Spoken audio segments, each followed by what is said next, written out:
The Appalachian Trail. A journey that would test our strength, courage, and determination.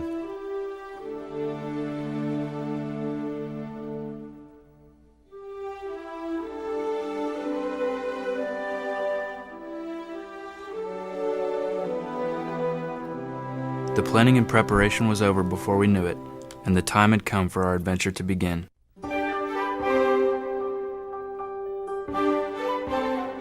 We started our hike at Davenport Gap just after the Smoky Mountains in eastern Tennessee.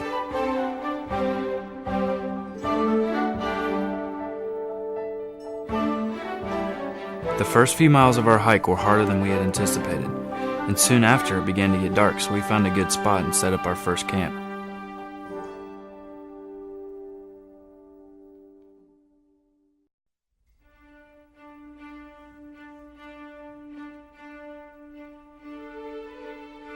After we ate breakfast, we started making our way towards the summit of Wildcat Mountain, and the view was amazing.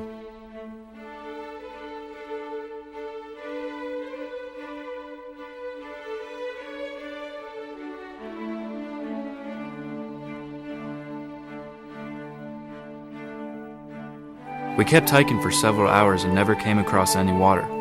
We tried to conserve what we had left, but we just couldn't do it. Finally, we came across a stream and replenished ourselves for a little while.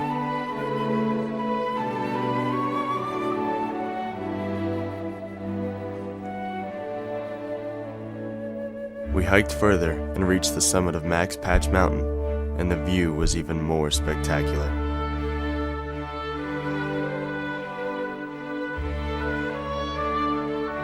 Later that night, Rob got sick from dehydration, so we set up camp after hiking 14 miles. The next day, we woke up, ate breakfast, and continued hiking. We talked to some people on the trail, and they said that there was a town about 2 days away.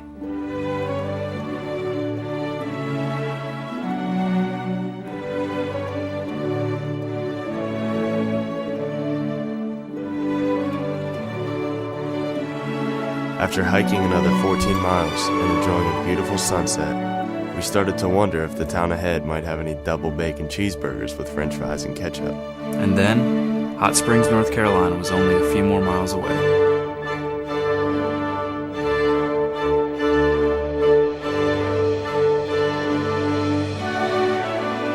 We got to town, got ourselves a room in a creepy haunted hostel, and headed for the Smoky Mountain Diner, where sure enough, they had double bacon cheeseburgers with french fries and ketchup.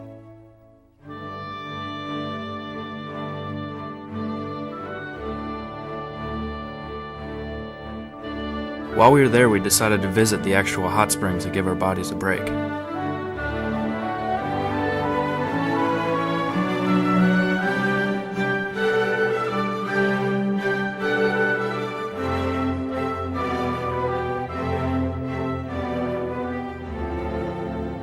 And then it came time for us to continue on our journey.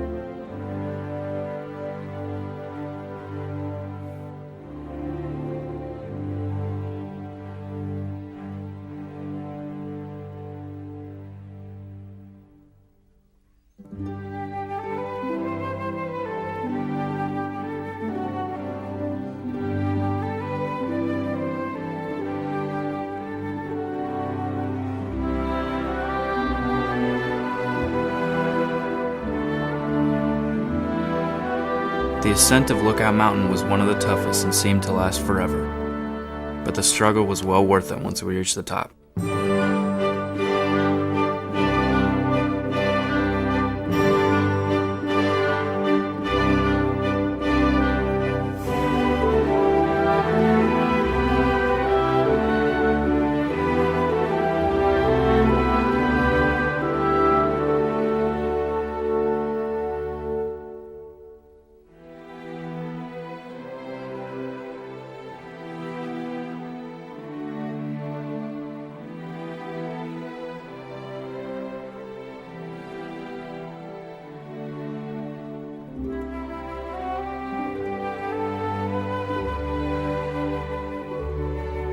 After enjoying the view, we made for our next campsite, and as soon as we settled in, it began to rain.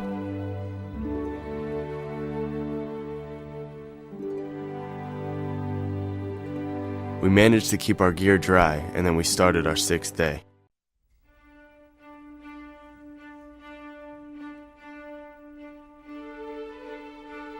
We came across a decently large waterfall, so I decided to grab a quick shower, where shortly after, I was attacked by a giant crawdad who we aptly named George.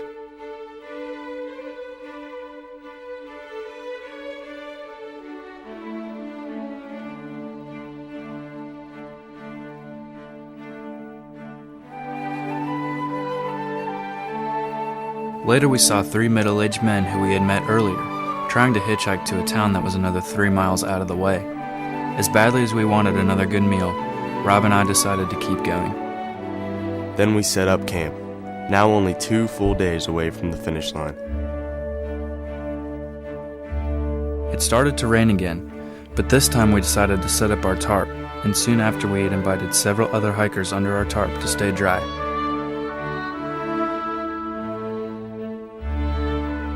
We cooked dinner and wrote in our journals, and when we came out from underneath the tarp, there were 7 other hikers camped out with us.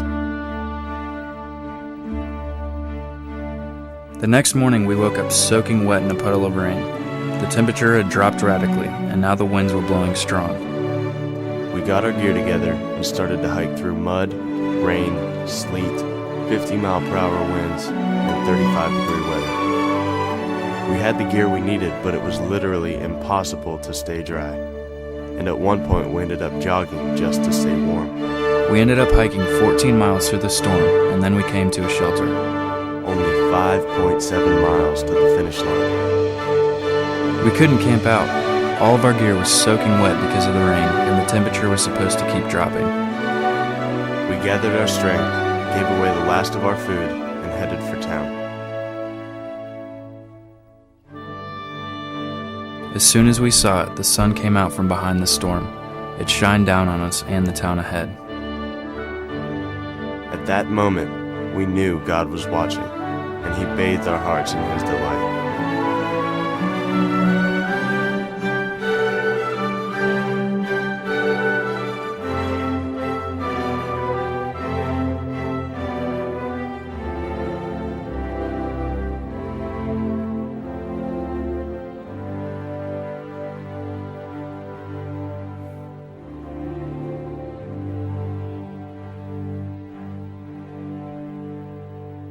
We had made it.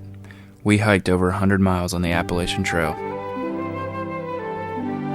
We raised $4,200 for the homeless, and in return, we received an experience that no amount of money could ever buy.